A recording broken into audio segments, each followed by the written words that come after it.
Hello everyone and welcome back to the channel BM education class 8। आज हम करने वाले हैं our world then and now class 8।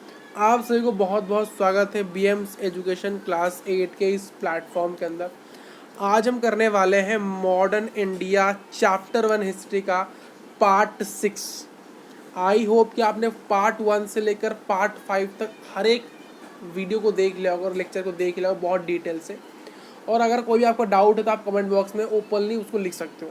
आज हम करने वाले हैं नॉट मोर देन 20 वर्ड्स। आज हम ऐसे क्वेश्चंस के आंसर लिखेंगे, उनके आंसर्स को 20 वर्ड्स यानी कि 20 वर्ड से एक्सक्रीड नहीं करने चाहिए, यानी क्वेश्चन के आंसर 20 वर्ड से ज़्यादा नहीं होने चाहिए।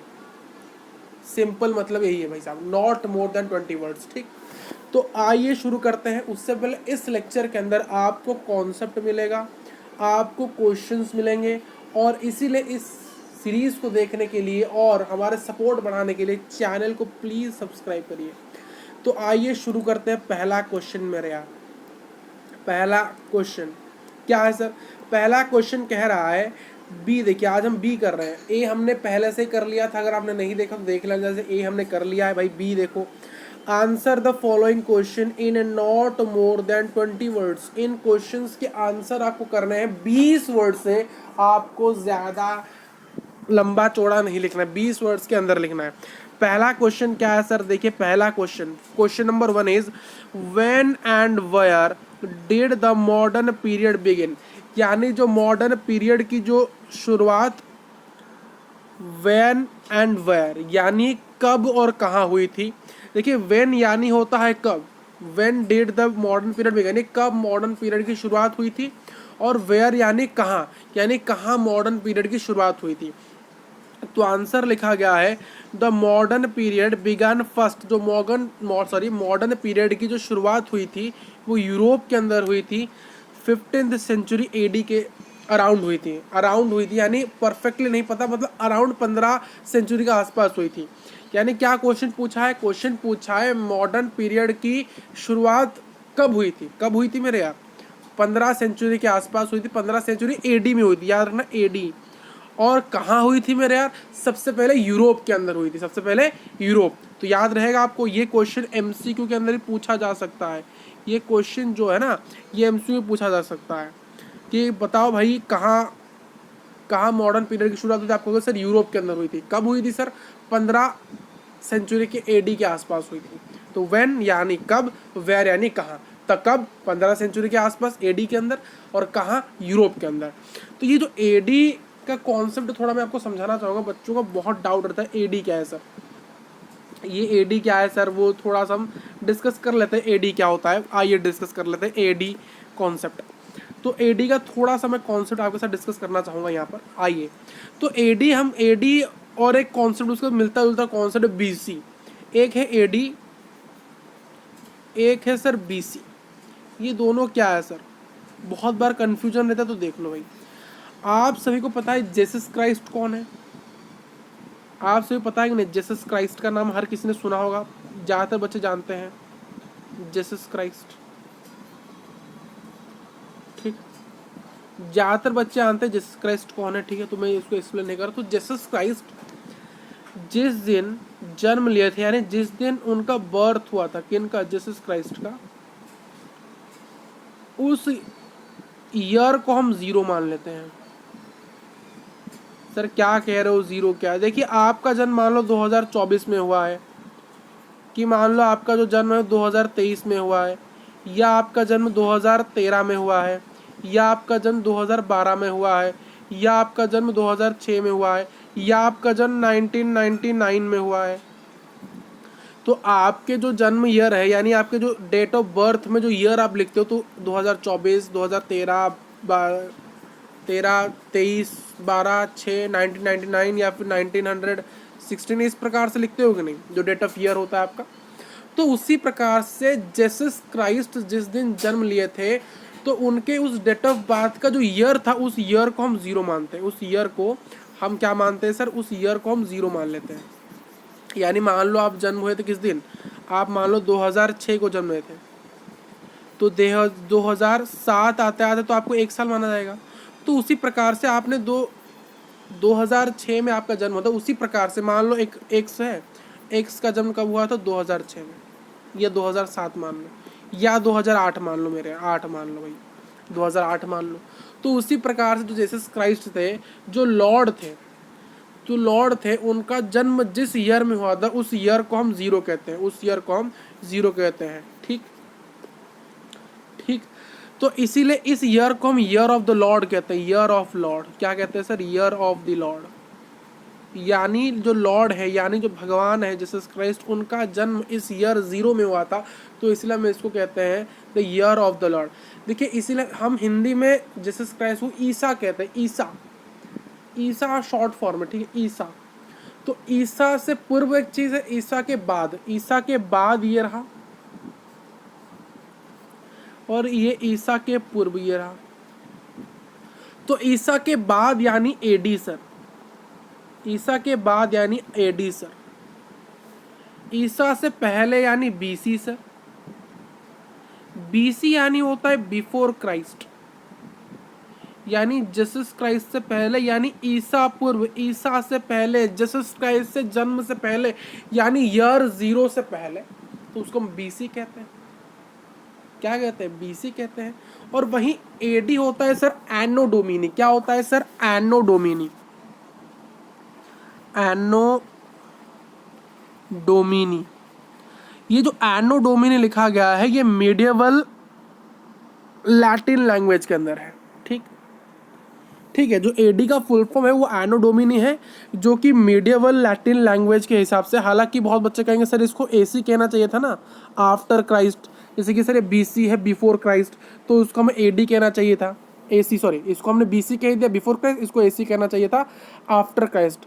हालांकि होना चाहिए था वैसा ही, बट यहाँ पर लैटिन लैंग्वेज की जो इम्पोर्टेंस पहले हुआ करती है, आपको पता ही है, बहुत चीज़ों के नाम हमें ये होना चाहिए था, बट वो कह रहे हैं, हम क्यों कह रहे हैं?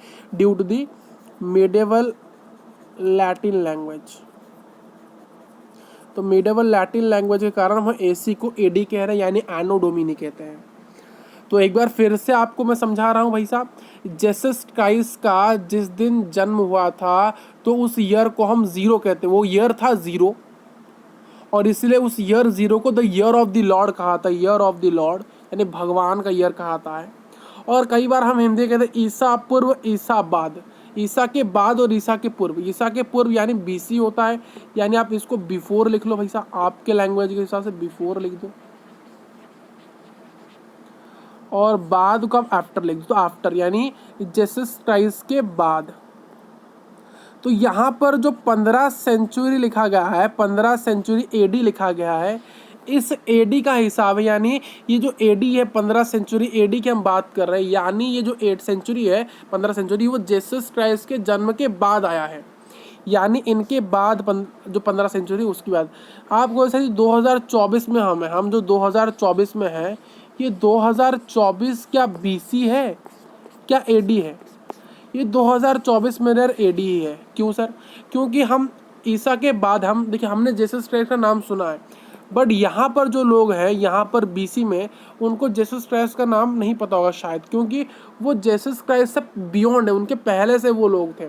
बट हम सभी लोग जीसस क्राइस्ट के बाद से हैं, यानी जीसस क्राइस्ट जिस दिन जन्म लिए थे जीरो ईयर के, उसके बाद से हम हैं सभी। तो उस समय जीरो था भाई साहब, देखिए जीरो था, अब जीरो से 2024 हो चुका है। तो भाई जीसस क्राइस्ट जीरो को जन्म लिए थे, और आज 2024 हो चुका, यानी कितने साल हो चुके? 2024 साल गुजर चुके हैं भाई साहब, 2024 साल गुजर चुके हैं जीसस क्राइस्ट के जन्म को। तो जीसस क्राइस्ट जिस दिन जन्म हुए थे, उस ईयर को हम जीरो मानते हैं भाई साहब, उसको क्या मानते हैं? जीरो मानते हैं। और उससे पहले जितने भी सारे ईयर थे उनको बीसी कहते हैं, बिफोर क्राइस्ट कहते हैं। उनके जन्म के बाद जितने सारे ईयर थे उनको हम एडी कहते हैं, एनो डोमिनी कहते हैं। तो वही कॉन्सेप्ट यहाँ लिखा गया है, एडी और बीसी का। तो ये रहा आपका क्या सर? ये आपका एडी था, यह आपका क्या था? एडी। एडी यानी एनो डोमिनी, यानी जीसस क्राइस्ट के बाद, ईसा पूर्व और ईसा बाद, ईसा के बाद यानी जीसस क्राइस्ट के आफ्टर, उनके बाद, और ईसा पूर्व यानी जीसस क्राइस्ट से पहले। ठीक, क्लियर है भाई साहब? क्वेश्चन नंबर 2 क्या कह रहा है? Mention any 3 distinct feature of the modern period. देखिए मैंने आपको कुछ मॉडर्न पीरियड के क्या दिए थे, कुछ बताए थे ना, कुछ फीचर्स वैसा मॉडर्न पीरियड। हमारे 3 पीरियड होते हैं मेरे यार, एक तो एंशिएंट, एक तो मिडिवल, एक तो मॉडर्न। एक एंशिएंट, एक मिडिवल, एक तो मॉडर्न। देखिए मॉडर्न पीरियड को बहुत लोग कहते हैं ये प्रोग्रेस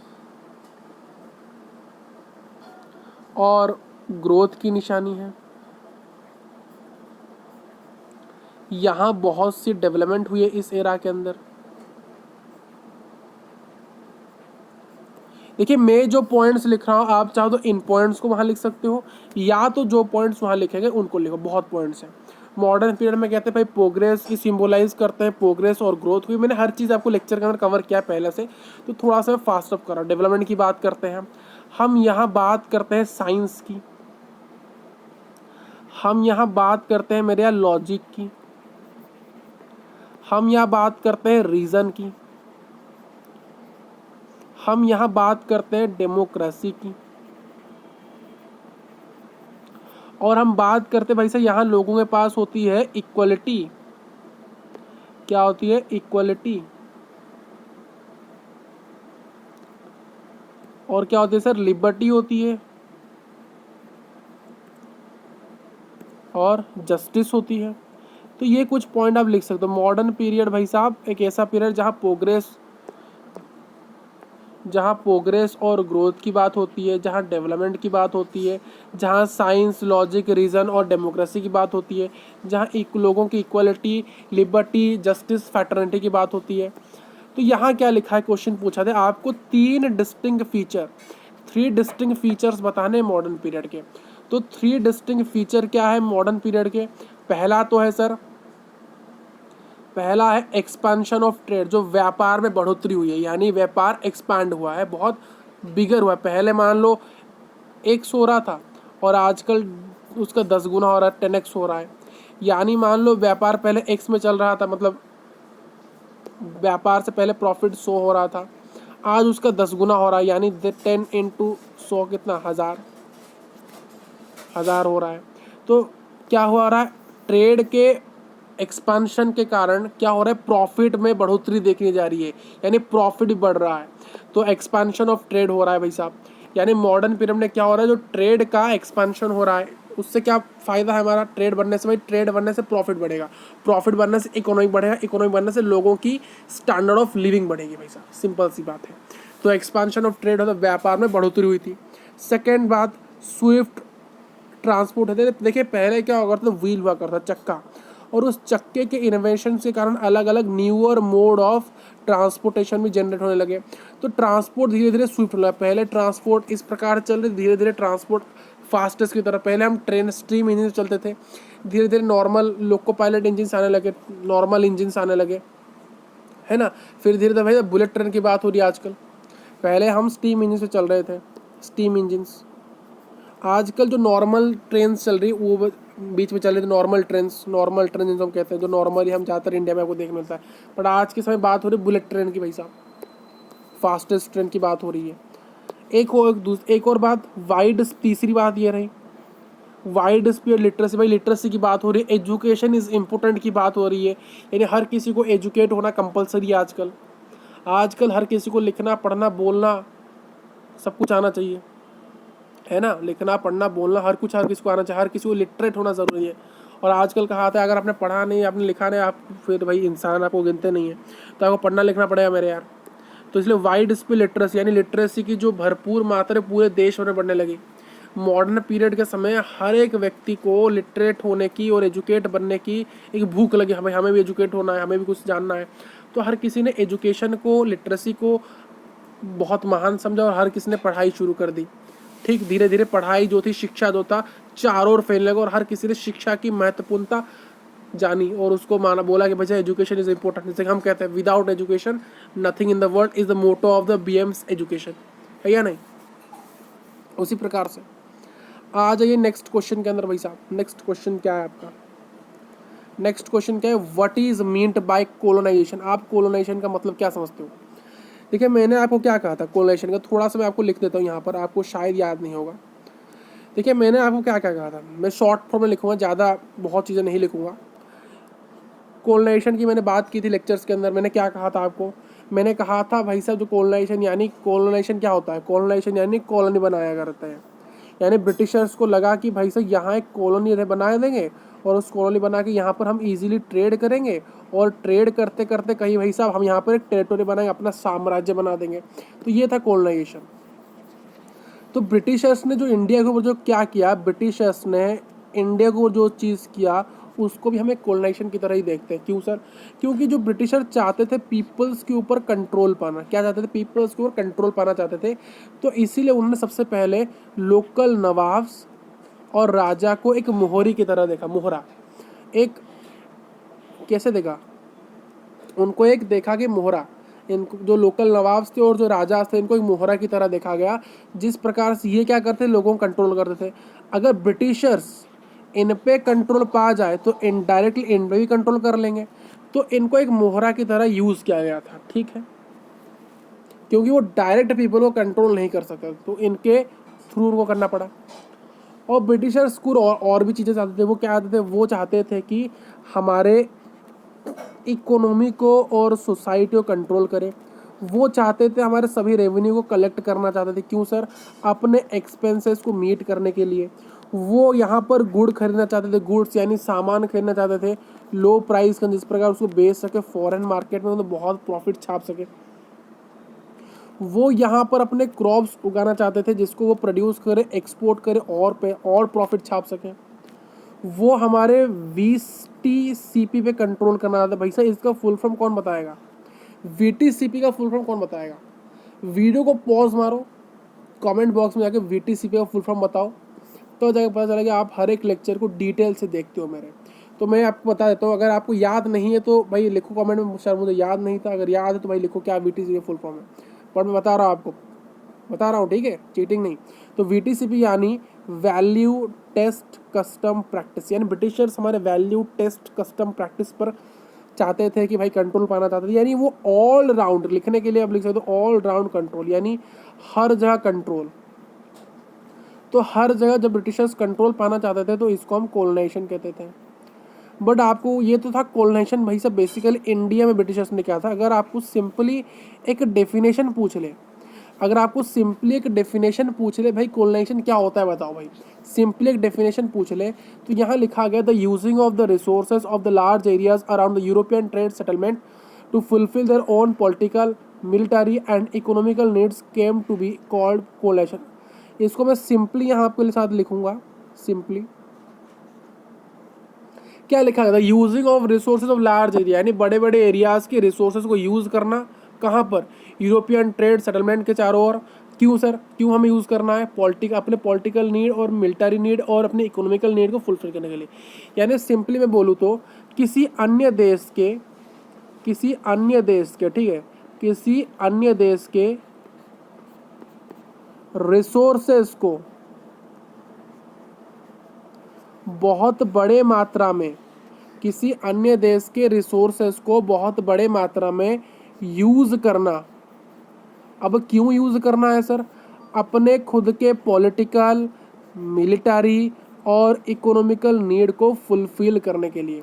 तो यहाँ क्या लिखा गया है, यहाँ लिखा गया है कि कोलोनाइजेशन का मतलब होता है बहुत लार्ज एरिया के रिसोर्सेज को यूज़ करना जो कि यूरोपियन ट्रेड सेटलमेंट के चारों ओर थे, अपने खुद के पॉलिटिकल, मिलिट्री और इकोनॉमिकल नीड को फुलफिल करेंगे। आप तो सिंपली आप कह सकते हो किसी अन्य देश से, किसी अदर कंट्री के रिसोर्सेज को बड़े बड़े एरियाज में क्या करना, यूज़ करना अपने खुद के पॉलिटिकल, इकोनॉमिकल और मिलिट्री नीड्स को सेटिस्फाई करने के लिए। यहाँ पर यूरोपियन ट्रेड सेटलमेंट इसलिए लिखा गया कि जो ब्रिटिशर्स थे उन्होंने सबसे पहले कोलोनाइजेशन का कॉन्सेप्ट यूरोप में ही स्टार्ट किया था। सबसे पहले वो यूरोप में कोलोनाइजेशन करते, सबसे पहले यूरोपियन सिविलाइजेशन के अंदर ब्रिटिशर्स लेके आए थे कोलोनाइजेशन कॉन्सेप्ट। उसके धीरे धीरे वो इंडिया पे लाए, फिर धीरे धीरे अन्य जगह लाए, ठीक।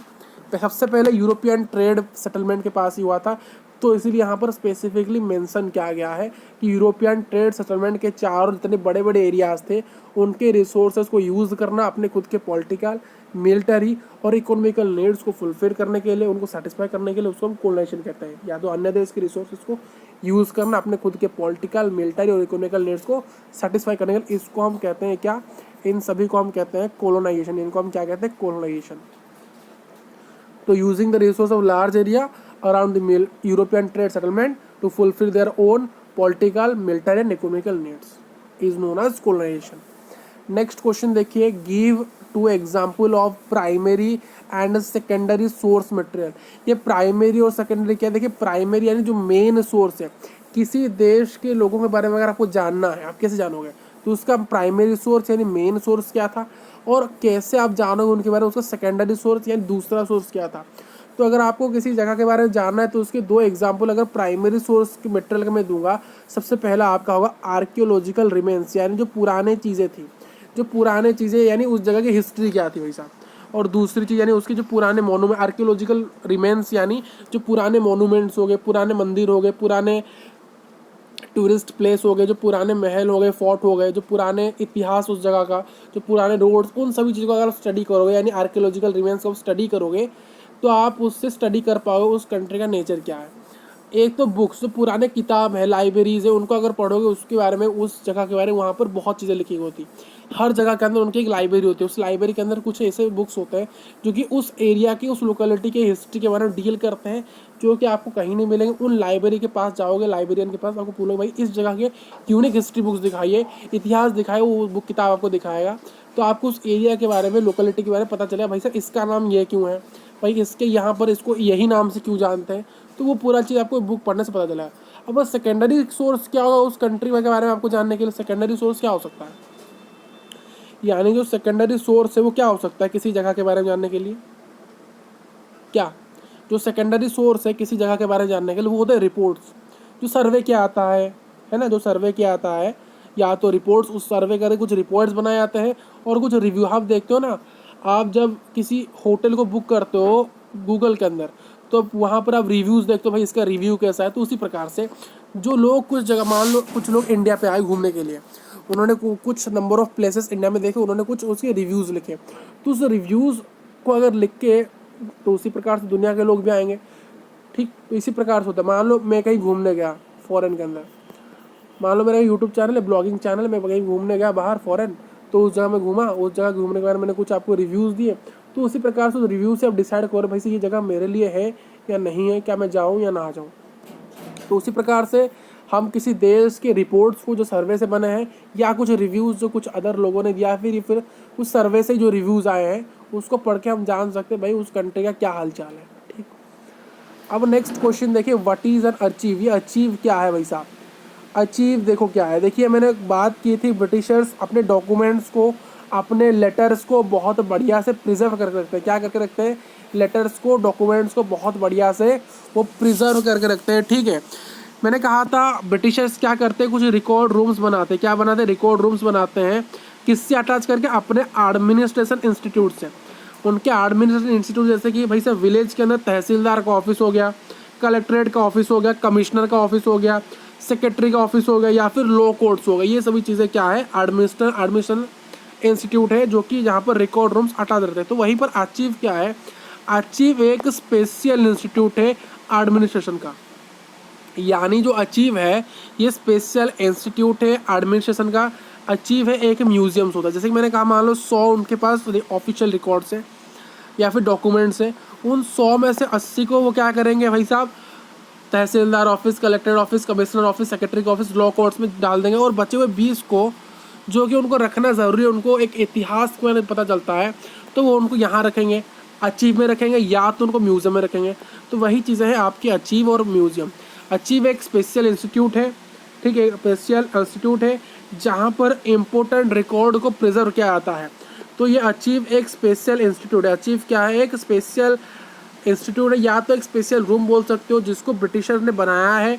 क्यों? अपने हिस्टोरिकल डॉक्यूमेंट्स को प्रिजर्व करने के लिए, अपने गवर्नमेंट फैमिलीज़ के रिकॉर्ड को प्रिजर्व करने के लिए, और उन गवर्नमेंट फैमिली की ऑर्गेनाइजेशन को भी स्टोर करने के लिए।